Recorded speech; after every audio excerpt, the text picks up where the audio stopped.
사랑의 하나님 감사합니다. 오늘 이 아침에 저를 깨워주셔서 이렇게 하나님 전에 나와 함께 예배하고 찬양하고 함께 첫 시간 하나님께 드릴 수 있게 허락해 주신 감사합니다. 이 시간 우리 각 사람에게 꼭 찾아와 주셔서 하나님께 주시는 위로와 은혜를 맛볼 수 있는 시간들 되게 도와주시고 정말 이 시간 하나님이 주시는 그러한 위로와 은혜를 맛보고 그 힘을 얻어 정말 세상을 살아갈 수 있는 그런 능력을 얻을 수 있는 시간들 될 수 있도록 주께서 붙잡아 주시옵소서. 마칠 때까지 함께 좀 있어오며 모든 말씀 예수님의 이름으로 기도드리옵나이다. 아멘.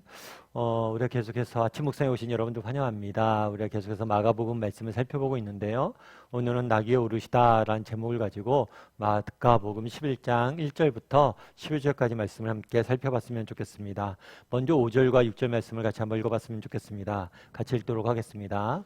거기 서 있는 사람 중 어떤 이들이 이르되 나귀 새끼를 풀어 무엇하려느냐 하매 제자들이 예수께서 이르신 대로 말한데 이에 허락하는지라. 오늘은 어저께도 계속해서 살펴보지만 예수님께서 예루살렘에 입성하는 장면이에요. 특별히 그날에 입성할 때 뭘 타고 입장했다고 그랬죠? 나귀 새끼를 타고 입장을 했습니다. 그렇다면 왜 나귀 새끼를 타고 예수님께서는 입성을 했을까요? 사실 그전에는 그냥 이런 특별한 이벤트를 하지 않으셨어요. 그렇다면 이날에 나귀 새끼를 탄 이유는 뭐냐는 거죠.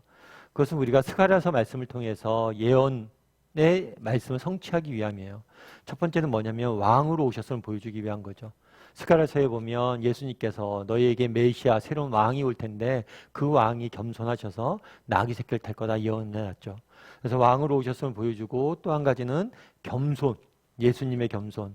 예수님께서 왕으로 오셨지만 정말 군림하고 다스리기 위해서가 아니라 우리를 위해서 섬기고 자신의 생명을 우리를 위해서 주기 위해서 오셨음을, 이제 십자가에 지고 가게 되셨음을 보여준 것이죠. 또 나귀를 탄 것은 세 번째 이유는 뭐예요? 하나님이 사용하시는 사람, 하나님께 사용하시는 사람이 어떤 사람이냐는 거예요. 정말 나귀 새끼처럼 보잘것없고 정말 연약하고 부족하지만 그런 사람들을 통해서 일하신다는 것을 하나님께서 보여주신 것 같아요. 그러면 나귀 새끼를 이제 타고 오시는데 이 나귀 새끼를 어떻게 마련했냐면 예수님께서나 제자들이 나귀 새끼를 가져온 게 아니에요. 예수님께서 예루살렘 입성하기 전에 이런 이야기를 하죠. 건너편 마을로 가서 마을로 가면 나귀가 있을 거다. 그럼 네가 가서 주가 쓰시겠다 하라 라고 말해라. 그럼 주인이 줄 것이다 라고 이야기를 합니다. 그래서 제자들이 건너편 마을로 가죠. 근데 실제 나귀 새끼가 있었어요. 그래서 주께서 쓰시겠다 하라고 말했습니다. 그래서 사람들이 뭐라고 이야기해요? 그 뭐하러 쓸 거냐, 무엇을 쓸 거냐 했을 때 제자들이 예수께서 말한 대로 주께서 쓰시겠다 하라 말하니까 이에 허락한지라. 어떻게 이렇게 허락했는지 사실은 성경은 알려주고 있지 않습니다. 그래서 어떤 사람들은 그 전날 밤에 하나님께 천사를 보내서 이 사람에게 나타나서 말씀해 주셨을 것이다 이렇게 이야기하는 사람도 있어요. 그리고 어떤 사람들은 예수님의 소문을 듣고 예수님 메시아임을 알고 또 스가랴 선지자를 통해서 예언한 말씀을 알아서 빌려준 것이다 라고 추측도 합니다. 여러 가지 추측이 있을 수 있어요. 그런데 성경은 정확히 밝히고 있지 않습니다. 중요한 것은 그 사람이 예수님 말씀 그대로 뭐예요? 나귀를 쓰게 했다는 거죠. 그럼 그 다음에 어떤 일이 있었을까요? 7절과 8절 말씀 같이 한번 읽어볼까요? 같이 읽도록 하겠습니다. 나귀 새끼를 예수께서 끌고 와서 자기들의 겉옷을 그 위에 얹어 놓음에 예수께서 타시니 많은 사람들은 자기들의 겉옷을 또 다른 이들은 들에서 벤 나뭇가지를 길에 펴며. 예. 오늘 나귀 새끼를 예수께 끌고 오니 자기들의 겉옷을 뭐예요? 그 위에 얹으사. 앞서 우리가 살펴본 것처럼 이 나귀 새끼는 한 번도 사람을 태우지 않은 나귀예요. 그러니까 한 번도 한 사람을 태우지 않은 나귀니까 나귀 위에 안장이 없겠죠. 그래서 예수님이 앉을 수 있도록 안장을 놔야 되는데 안장을 뭘로 놨다고 그랬어요? 겉옷을 벗어서 놨다고 그랬어요. 그리고 예수가 이 나귀 위에 타니까 사람들이 뭐라 했다고 그랬어요? 겉옷을 펼쳐놓고 어떤 사람은 나뭇가지를 길에 펼쳤다라고 이야기를 하고 있죠. 겉옷을 얹어놓고 겉옷을 펼쳤다라고 이야기합니다. 그럼 왜 겉옷을 사용했을까요? 그리고 겉옷을 강조하고 있을까요? 우리가 계속해서 말씀드리지만 이 겉옷은 단순히 우리가 알고 있는 외투가 아니에요. 이 겉옷은 굉장히 중요한, 그러니까 밤에는 이불로도 쓰고 그리고 굉장히 중요한 자산 중에 하나예요. 재산 중에 하나예요. 뿐만 아니라 이 겉옷은 자신의 명예를 상징하는 거예요. 그래서 겉옷을 벗어둔다, 겉옷을 누구 앞에 내려놓는다. 이것은 훨씬 더 단순히 옷을 벗었다라는 의미에 훨씬 더 큰 의미가 있습니다. 그래서 나중에 사도행전에 보면 사울이 사람들과 주동하여서 스데반을 죽입니다. 그때 많은 사람들이 사울의 앞에다가 겉옷을 벗어났다고 그랬어요. 그건 뭐냐면 사울의 주도하에 사울의 명령에 자신들이 따르겠다는 거예요. 그래서 겉옷을 누구에게 준다는 것, 겉옷을 누구에게 내어드린다는 것은 내가 그 사람의 명령을 따르겠다는 거예요. 좀 더 다르게 표현하면 그날의 사람들이 겉옷을 펼쳐놨어요. 이걸 통해서 주고자 했던 메시지는 뭐냐면 진정한 왕이 오셨다는 거예요. 이분이 나의 진정 왕이고 이분을 내가 왕으로 섬기겠다는 의지의 표현으로서 겉옷을 깔아놓은 거예요. 자, 그러면 그 다음에 어떤 일이 있었을까요? 9절과 10절 말씀 같이 한번 읽어볼까요? 같이 읽도록 하겠습니다. 앞에서 가고 뒤에서 따르는 자들이 소리 지르되 호산나 찬송하리로다. 주의 이름으로 오시는 이여 찬송하리로다. 오는 우리 조상 다윗의 나라여 가장 높은 곳에서 호산나 하더라. 예, 오늘 본문에 보면 나귀를 타고 예수님이 입성을 하십니다. 그런데 이 나귀를 타고 가실 때 앞에서는 겉옷을 펼쳐놨죠. 그리고 뒤에 사람들이 따랐어요. 사람들이 따랐는데 뒤에서 사람들이 따를 때 뭐라고 부르는가요? 찬송하면서 따랐어요. 특별히 뭐라고 불렀어요? 호산나라고 외쳤어요. 이 호산나라는 단어는 복음서에 여섯 번 등장합니다. 6번. 6번 등장하는데 전부 다 뭐와 관련해서 등장을 해요? 예루살렘 입성과 관련해서 등장을 해요. 그만큼 이 호산나라는 단어는 예수님께서 예루살렘 입성할 때만 사용되었던 단어예요. 이 호산나라는 단어는 나를 구원하소서라는 의미예요. 그러면 또한 찬송을 쓸 때는 왕께 만세 이런 의미도 있어요. 그러니까 예수님께 진정한 왕임을 외친 거죠. 왕께 만세, 왕이 임하신다 하고 환호성을 지른 거예요. 소리를 외치는 거죠. 왕께 만세라고. 그래서 이날의 모습은 한 일국의 왕이 이렇게 입성하는, 성에 들어가는 그런 모습을 정말 왕이나 장군이 개선해서 승리해서 그 승리한 성에 들어가는 그러한 모습들을 볼 수가 있어요. 그런데 재미있는 건 그거죠. 뭐냐면 이걸 객관적으로 예수님을 모르는 사람이 봤다면 어땠을까요? 정말 웃기지 않겠습니까? 사람들이 왕께 만세, 우리 왕이요 막 외쳐요. 그런데 그 왕이 뭘 타고 있어요? 말을 타고 있지 않아요. 나귀를 타고 있어요. 안장도 제대로 없어요. 그래서 겉옷을 펼쳐놨어요. 보통 왕이 입성할 때는 어떻습니까? 나뭇가지가 아니죠. 꽃을 뿌리죠. 수많은 빵바레가 울리고 정말 준수한 말과 잘 훈련된 말을 타고 너무나 화려하게 입장합니다. 그런데 이거는 객관적으로 봤을 때 외부 사람들이 보기엔 뭐예요? 이건 소꿉 장난이에요. 애들끼리 모여서 그냥 왕노릇 하는 거예요. 정말 어쩌면 별 볼 일 없는 모습일지 모릅니다. 그럼 성경은 왜 이렇게 기록해 놓았냐는 거예요. 진정한 왕의 입성인데 너무나 초라한 모습으로 입성하고 있는 거예요. 그럼에도 불구하고 그날은 뭐라고 외쳤어요? 호산나라고 외쳤다는 거예요. 비록 세상적으로 보기에 겉으로 보기에 초라해 보이고 아무것도 없어 보일지 몰라도 정말 이날만큼은 기뻐하고 즐거워하고 행복해야 된다는 거예요. 왜요? 우리 주님이 오셨기 때문에. 우리 예수님이 오셨기 때문에. 어쩌면 대비되고 있을지 몰라요. 정말 우리는 아무것도 가진 것이 없습니다. 세상의 왕들처럼 화려한 꽃도, 화려한 군병도, 화려한 방파레도 없습니다. 그럼에도 불구하고 우리는 세상 그 누구보다 기뻐할 수 있다는 거예요. 크게 외칠 수 있다는 거예요. 왜요? 예수님이 오셨기 때문에. 그분 한 분만이 있기 때문에. 그분 한 분만이 있는 것으로 충분하다는 거예요. 제가 예전에 어떤 책에서 이런 글을 읽었어요. 어떤 교수님이 쓴 책인데 미국에 있는 교수님이에요. 이 교수님이 자기 어렸을 때 이야기를 기록해놨어요. 어렸을 때 어떤 일이 있었냐면 집안이 망했어요. 아버지 집안이 이제 아버지의 사업이 망한 거예요. 그러니까 하루아침에 집이 빚덩이에 얽은 거죠. 그래서 아버지가 와서 그런 얘기를 했대요. 여차여차해서 우리 집이 망하게 됐고 우리는 앞으로 이 집에 살 수 없을 것이고 앞으로 우리는 가난하게 지내야 된다. 이 이야기를 했대요. 그 여자 어머님이 갑자기 밖으로 나가더래요. 밖으로 나가서 뭘 했냐면 자기가 갖고 있는 보석을 다 팔았어요. 팔아서 뭘 했냐면 많은 맛있는 음식을 사왔어요. 그리고 그날 저녁에 파티를 벌린 거예요. 그래서 많은 주변 사람들이 그런 얘기를 했죠. 아니 집이 망했으면 그 보석을 판 돈으로 갖고 앞으로 어떻게 살지 비축을 해두어야지 그걸로 흥청망청 놀면 되냐고. 그랬을 때 그 어머니가 그런 얘기를 했대요.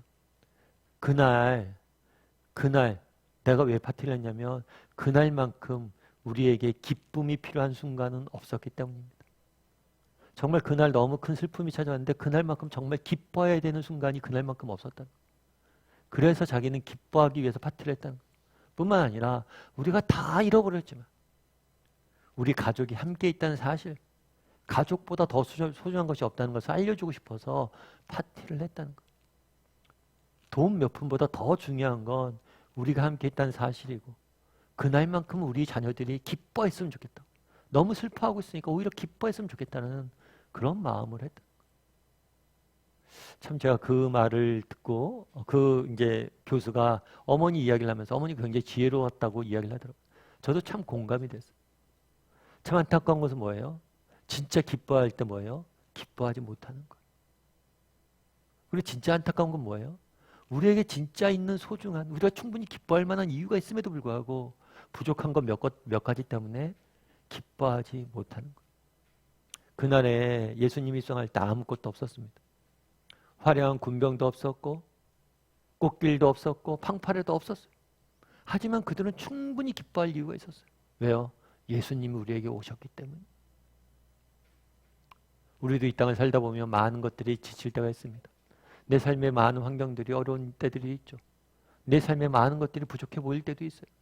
그럼에도 불구하고 우리가 기뻐할 이유가 있어요. 그건 뭐예요? 주님이 우리와 함께 하신다는 사실. 주님이 내 인생의 주인 되셨고 내 인생에 들어오셔 나와 동행한다는 사실. 이것만으로도 기뻐할 수 있다는 거예요. 정말 주님이 나와 함께 한다는 사실만으로도 기뻐할 수 있는 사람이 됐으면 좋겠다는 소망이 있습니다. 또 아까 얘기했던 것처럼 정말 기쁨이 필요한 순간에 기뻐할 줄 아는 사람이 되면 좋겠다는 소망이 있어요. 특별히 우리 추석 명절이잖아요. 사실 이제 명절도 끝나갈 때가 다 되는데 사실 그렇잖아요. 우리 명절 끝나면 또다시 세상에서 일해야 되죠. 그리고 우리 염려들이 많잖아요. 걱정거리들 많잖아요. 그런데 그런 걸 다 내려놓고 이 명절 기간만큼은 온 가족이 모여서 함께 기뻐했으면 좋겠어요. 서로가 존재한다는 사실만으로. 정말 서로가 정말 우리가 한 가족이라는 사실만으로도 기뻐하고 함께 시간을 누리고 함께 즐거워했으면 좋겠어요. 바라기는 오늘 하루 정말 나는 주님만으로 정말 그날에 아무것도 없지만 호산나 외쳤던 사람들처럼 나는 외칠 수 있는 사람인지 돌아봤으면 좋겠고 또 정말 우리가 기뻐할 순간에 기뻐할 줄 아는 사람인지 돌아볼 줄 알고 또 기뻐할 줄 아는 사람이 되었으면 좋겠습니다. 이 시간 우리 함께 찬양했으면 좋겠는데요. 찬양하실 때 우리 나 무엇과도 주님을 바꾸지 않으리 함께 찬양했으면 좋겠습니다.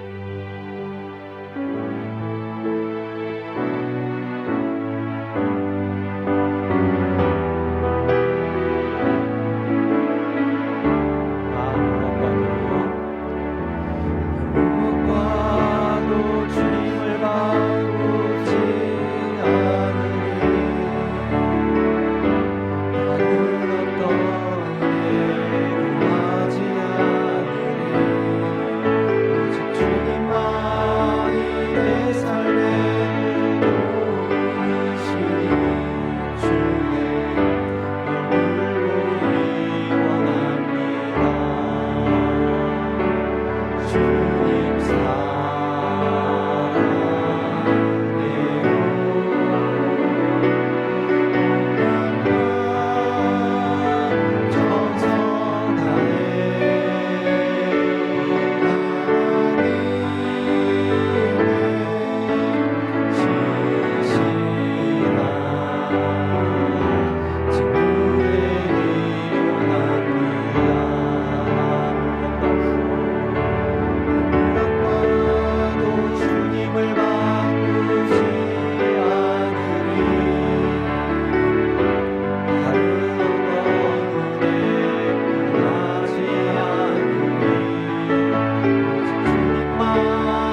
말씀 기억하면서 함께 기도했으면 좋겠습니다.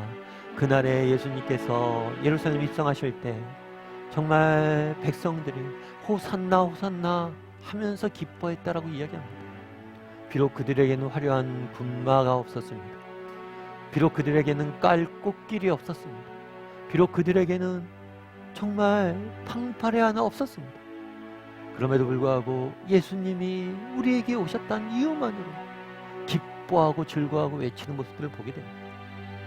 정말 우리도 정말 예수님이 우리와 함께 하시는 사실로 인해서 기뻐할 줄 아는 사람인지, 아니 기뻐하는 사람이 되게 해달라고 기도했으면 좋겠습니다. 주님이 우리 삶에 들어오시지 않았습니까? 우리를 백성 삼아 주시지 않았습니까? 정말 주님 한 분만으로 기뻐할 줄 아는 사람이 되게 해달라고, 주님이 나와 함께 한다는 게 얼마나 큰 기쁨의 소식인지 깨닫고 기뻐할 줄 아는 사람들이 되게 해달라고 기도했으면 좋겠습니다. 또 기도하실 때 오늘은 이제 추석 명절입니다. 정말 우리가 온 가족이 기뻐할 수 있는 날이 되게 해달라고 기도했으면 좋겠습니다.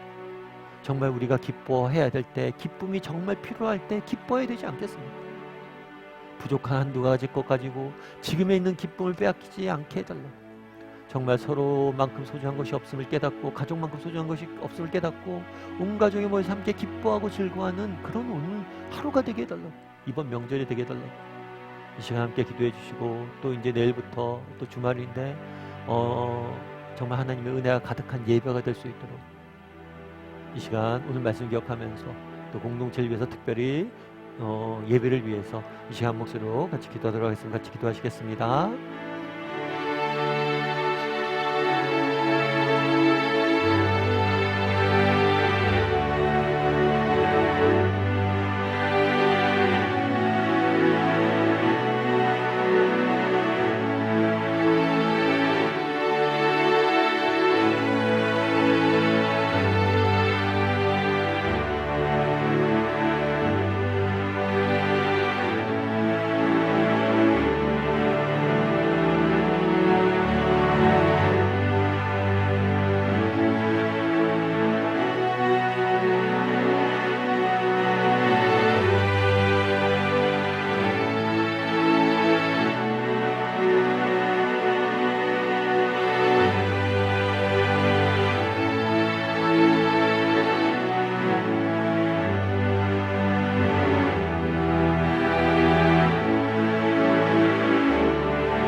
사랑의 하나님, 그날에 예루살렘에 예수님께서 나귀를 타고 입성을 했습니다. 많은 사람들이 겉옷을 펼쳐놓고 호산나 호산나 하면서 기뻐했습니다. 비록 우리에겐 정말 화려한 군마가 없습니다. 비록 우리에겐 화려하게 뿌려지는 꽃잎과 꽃길이 없습니다. 우리에게는 화려한 팡파레 소리도 없습니다. 하지만 우리는 기뻐 외칠 수 있습니다.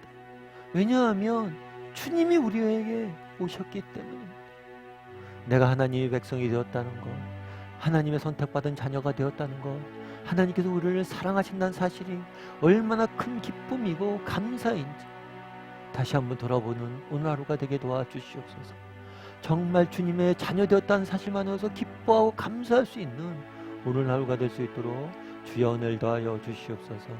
우리는 정말 기뻐할 순간에 얼마나 기뻐하는 사람들인지 돌아보길 원합니다. 정말 내게 부족한 한두 가지로 인해서 정말 내가 기뻐해야 될 순간에 기쁨의 요소들이 너무 많은데 기뻐하지 못한 사람이 되지 않게 주께서 붙잡아 주시옵소서. 특별히 추석의 명절입니다. 온 가족이 모여서 함께 이렇게 지낼 수 있다는 것이 얼마나 큰 기쁨이고 행복인지 기억하게 도와주시고, 그것만으로도 기뻐하고 서로를 정말 세워주고 기뻐하고 서로를 위해서 기도하고 하나 될 수 있는 복된 우리 가정 될 수 있도록 주께서 붙잡아 주시옵소서. 하나님께서 이번 한 주간도 잘 마무리할 수 있게 도와줄 줄 믿사오며, 특별히 특별히 우리 가정을 은혜 가운데 사랑 가운데 믿음 가운데 지켜줄 줄 믿사오며 모든 말씀 예수님의 이름으로 기도드리옵나이다. 아멘. 하늘에 계신 우리 아버지여, 이름이 거룩히 여김을 받으시며 나라의 마옵시며 뜻이 하늘에서 이루어진 같이 땅에서도 이루어지이다. 오늘날 우리에게 일용할 양식을 주옵시고 우리가 우리에게 죄진 자를 사하여 준 것 같이 우리의 죄를 사하여 주옵시고 우리를 시험하게 하지 마옵시고 다만 하면서 구하옵소서. 대개 나라와 영광이 아버지께 영원히 싸움나이다. 아멘.